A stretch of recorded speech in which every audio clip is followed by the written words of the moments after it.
Hi everyone, स्वागत है आपका मेरे चैनल में। जैसे कि आप सभी को पता है एसएससी जीडी 2025-26 की न्यू वैकेंसी आ रखी है। तो अगर आप भी इसकी तैयारी कर रहे हैं तो आप बहुत सही वीडियो में आ रखे हैं। मैंने एसएससी जीडी 2025-26 के लिए 60 डेज की चैलेंज किया है और आज इसका डे 21 है। डे 20 तक की वीडियो मैंने डाल दी है। अगर आपने अभी तक नहीं देखी तो आप चैनल में जाके देख सकते हैं या प्लेलिस्ट से भी देख सकते हैं। तो आज है डे 21 की वीडियो। तो चलो स्टार्ट करते हैं आज की वीडियो किसी के साथ। और मैं आपको ये बात भी बता दूं कि ये वीडियो आपके लिए बहुत ज़्यादा इंपॉर्टेंट होने वाली है एग्ज़ाम के पॉइंट से। तो आज का हमारा पहला क्वेश्चन है, भारत की सबसे लंबी नदी कौन सी है जो पूरी तरह से भारत में बहती है? तो वैसे तो भारत की सबसे लंबी नदी गंगा है, लेकिन भारत की सबसे लंबी नदी जो पूरी तरह से भारत में बहती है तो वो गोदावरी नदी है। तो इसमें जो हमारा ऑप्शन बी दिया गया है गोदावरी, वो सही हो जाएगा। ये भारत की सबसे लंबी नदी है जो पूरी तरह से भारत में बहती है।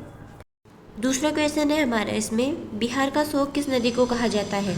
तो बिहार का शोक जो है कोसी नदी को कहा जाता है। तो इसमें जो हमारा ऑप्शन बी दिया गया है कोसी नदी, वो सही हो जाएगा। कोसी नदी को जो है बिहार का शोक कहा जाता है और ये बहुत इंपॉर्टेंट क्वेश्चन है, एग्जाम में पूछा जाता है बिहार का शोक किसे कहा जाता है। तो ऑप्शन बी। भारत का सबसे बड़ा राज्य क्षेत्रफल के आधार पर कौन सा है? तो क्षेत्रफल के आधार पर अगर हम बात करें तो भारत का सबसे बड़ा राज्य क्षेत्रफल के आधार पर राजस्थान है। और अगर यहीं पे जनसंख्या की बात करें तो जनसंख्या के आधार पर जो है भारत का सबसे बड़ा राज्य उत्तर प्रदेश है। तो ऑप्शन डी हमारा सही हो जाएगा, क्षेत्रफल के आधार पर राजस्थान। भारत का सबसे छोटा राज्य क्षेत्रफल के आधार पर, तो क्षेत्रफल के आधार पर जो है भारत का सबसे छोटा राज्य हमारा गोवा हो जाएगा। तो इसमें जो हमारा ऑप्शन ए दिया है गोवा, वो सही हो जाएगा। भारत का सबसे छोटा राज्य क्षेत्रफल के आधार पर गोवा है, आपको याद रखना है। अब है कर्क रेखा भारत के कितने राज्यों से होकर गुजरती है? तो जो कर्क रेखा है ये भारत के कुल 8 राज्यों से होकर गुजरती है। तो इसमें जो हमारा ऑप्शन सी दिया गया है 8, वो सही हो जाएगा। 8 राज्यों से होकर जो है कर्क रेखा गुजरती है, आपको याद रखना है। अगला क्वेश्चन दिया गया है हमारा इसमें छठवां क्वेश्चन, काजीरंगा राष्ट्रीय उद्यान किस राज्य में स्थित है? तो जो काजीरंगा राष्ट्रीय उद्यान है ये असम राज्य में स्थित है। तो इसमें जो हमारा ऑप्शन बी दिया गया है असम, वो सही हो जाएगा। असम राज्य में जो है काजीरंगा राष्ट्रीय उद्यान है, ऑप्शन बी सही हो जाएगा। अगला क्वेश्चन दिया गया है हमारा इसमें, भारत की सबसे ऊंची पर्वत चोटी कौन सी है? तो भारत की सबसे ऊंची पर्वत चोटी जो है कंचनजंगा है, ऑप्शन बी हमारा सही हो जाएगा, आपको याद रखना है। इंपॉर्टेंट क्वेश्चन है, पूछा जाता है कि भारत में सबसे ऊंची पर्वत चोटी, तो कंचनजंगा। अब है गंगा नदी का उद्गम स्थल क्या है? तो जो गंगा नदी है इसका उद्गम स्थल जो है गंगोत्री है। तो इसमें जो हमारा ऑप्शन बी दिया गया है गंगोत्री, वो सही हो जाएगा। गंगोत्री जो है गंगा नदी का उद्गम स्थल है, आपको याद रखना, इंपॉर्टेंट क्वेश्चन है। Option B.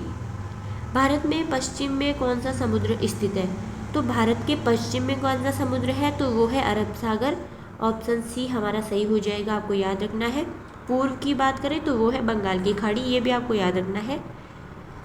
अब अगला क्वेश्चन दिया गया है हमारा इसमें 10वां प्रश्न, भारत का दक्षिणतम बिंदु कौन सा है?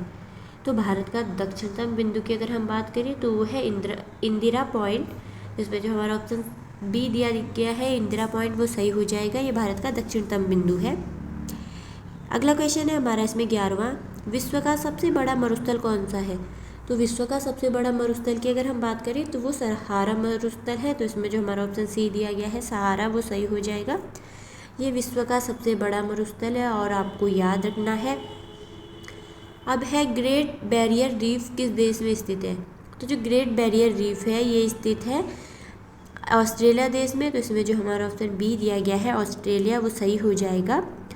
ऑप्शन बी हमारा सही हो जाएगा ऑस्ट्रेलिया, आपको याद रखना है।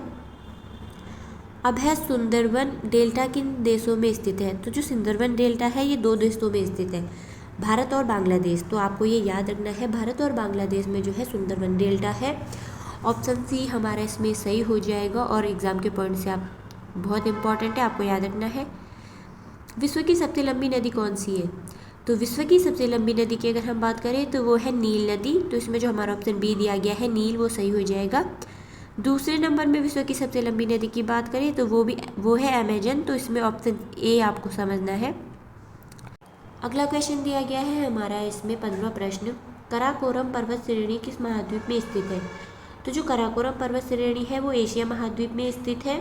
तो इसमें जो हमारा ऑप्शन सी दिया गया है एशिया, वो सही हो जाएगा। यहाँ जो है कराकोरम पर्वत श्रेणी है, ऑप्शन सी। दामोदर नदी किस नाम से जाना जाता है? तो दामोदर नदी को किस नाम से जाना जाता है? तो इसे जाना जाता है बंगाल के सूप के नाम से। तो इसमें जो हमारा ऑप्शन सी दिया गया है बंगाल का सूप, वो सही हो जाएगा। इस नाम से जो है दामोदर नदी को जाना जाता है। भारत का सबसे लंबा बांध कौन सा है? तो भारत का जो सबसे लंबा बांध है वो है हीराकुंड बांध। तो उसमें जो हमारा ऑप्शन ए दिया गया है हीराकुंड, वो सही हो जाएगा। ये भारत का सबसे लंबा बांध है, ऑप्शन ए आपको जरूर याद रखना है, इम्पोर्टेंट है। अरावली पर्वतमाला किन राज्यों से होकर गुजरती है? तो जो अरावली पर्वतमाला है वो 2 राज्यों से होकर गुजरती है, वो है राजस्थान और गुजरात। तो इसमें जो हमारा ऑप्शन ए दिया गया है राजस्थान और गुजरात, वो सही हो जाएगा। यहाँ से अरावली पर्वतमाला गुजरती है। भारत का सबसे बड़ा पठार कौन सा है? तो भारत के सबसे बड़े पठार की अगर हम बात करें तो वो है दक्कन का पठार। तो इसमें जो हमारा ऑप्शन बी दिया गया है दक्कन का पठार, वो सही हो जाएगा। ये भारत का सबसे बड़ा पठार है और आपको याद रखना है, इम्पोर्टेंट है। अगला क्वेश्चन दिया गया है हमारा इसमें 20वां प्रश्न, भारत का सबसे बड़ा डेल्टा कौन सा है? तो भारत का सबसे बड़ा डेल्टा की अगर हम बात करें तो वो है गंगा और ब्रह्मपुत्र। तो उसमें जो हमारा ऑप्शन सी दिया गया है गंगा ब्रह्मपुत्र डेल्टा, वो सही हो जाएगा। ये भारत का सबसे बड़ा डेल्टा है, ऑप्शन सी। भारत का मैनचेस्टर किसे कहा जाता है? तो भारत का मैनचेस्टर जो है अहमदाबाद को कहा जाता है। तो इसमें जो हमारा ऑप्शन सी दिया गया है अहमदाबाद, वो सही हो जाएगा। इसे भारत का मैनचेस्टर कहा जाता है, इम्पॉर्टेंट है एग्जाम के पॉइंट से, इसलिए आपको जरूर याद रखना है, ऑप्शन सी हमारा सही हो जाएगा। लोकटक झील किस राज्य में स्थित है? तो जो लोकटक झील है वो स्थित है मणिपुर राज्य में। तो इसमें जो हमारा ऑप्शन सी दिया गया है मणिपुर, वो सही हो जाएगा। अगर आपको वीडियो अच्छी लग रही है तो वीडियो को जल्दी से लाइक कर दीजिए और चैनल को ज़रूर सब्सक्राइब करें, क्योंकि आपके सब्सक्राइब से ही हमें मोटिवेशन मिलेगा। अब है भारत की सबसे बड़ी मीठे पानी वाली झील कौन सी है? तो भारत की सबसे बड़ी मीठे पानी वाली झील जो है वुलर झील है। तो इसमें जो हमारा ऑप्शन ए दिया गया है वुलर, वो सही हो जाएगा। ये भारत की सबसे बड़ी मीठे पानी वाली झील है, ऑप्शन ए हमारा इसमें सही हो जाएगा। अगला क्वेश्चन दिया गया है हमारा इसमें 24वां प्रश्न, चिल्का झील किस राज्य में स्थित है? तो जो चिल्का झील है वो उड़ीसा राज्य में स्थित है। तो इसमें जो हमारा ऑप्शन सी दिया गया है उड़ीसा, वो सही हो जाएगा।